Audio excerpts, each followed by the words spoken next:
This line in the King's Gambit is super tactical and punishes black hard if they get careless.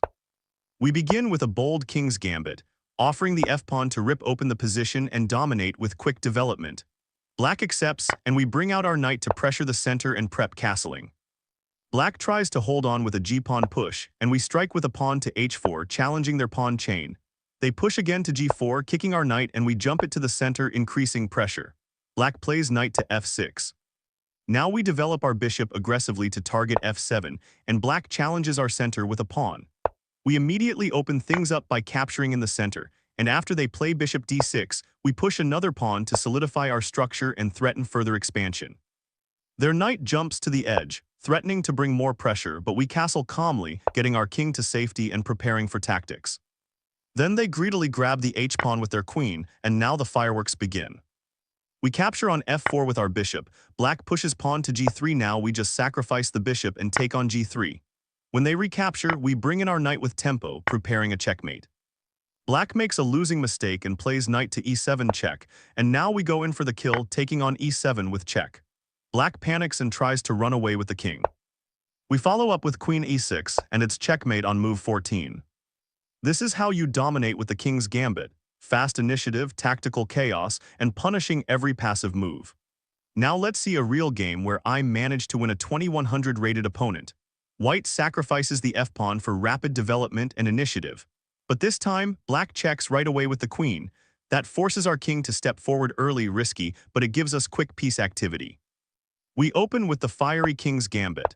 White immediately challenges the center and sacrifices the f-pawn for rapid development and pressure.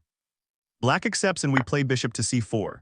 Black throws in an early queen check on h4. White calmly steps up with the king, no fear. Black pushes pawn to e6. The knight comes out to f3, hitting the queen, which now retreats to h5.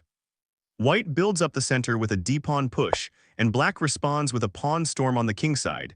g5 is played to defend the extra pawn.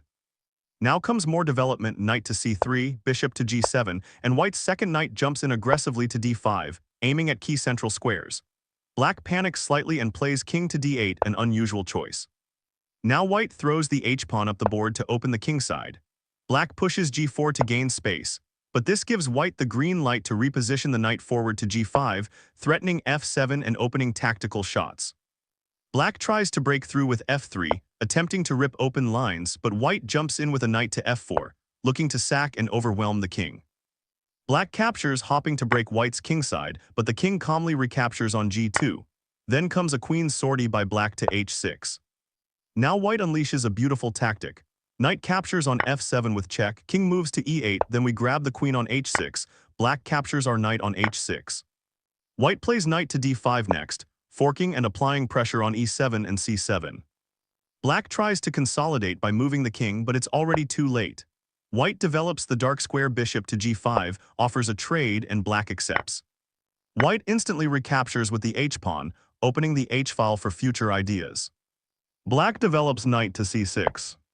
Now white's queen slides into the center, aiming at the king side, and black scrambles for defensive coordination with knight to e7. We bring our queen to f6, and black tries to hold on with rook to e8. White brings in the rook with tempo, a quiet move but powerful. The rook slides to h7 and black develops bishop to d7. We sacrifice out rook on e7, black captures with knight, and we do the same. Rook takes knight, but we just push pawn to g6.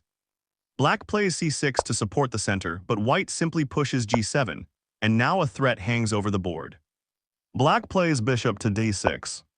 White's queen gives a check on f8. Black defends with the rook, but white instantly sacks the exchange. Bishop takes on e6. The black king is exposed and flees to the queen side. White follows up with queen to f7, then pushes g8 to promote the pawn to queen, trades queens, and in the final position. White ends with bishop recapturing on g8. Black is out of material. The position is hopeless. This is why the King's Gambit is feared. It forces your opponent into deep water fast. One wrong move and you're down material and under pressure.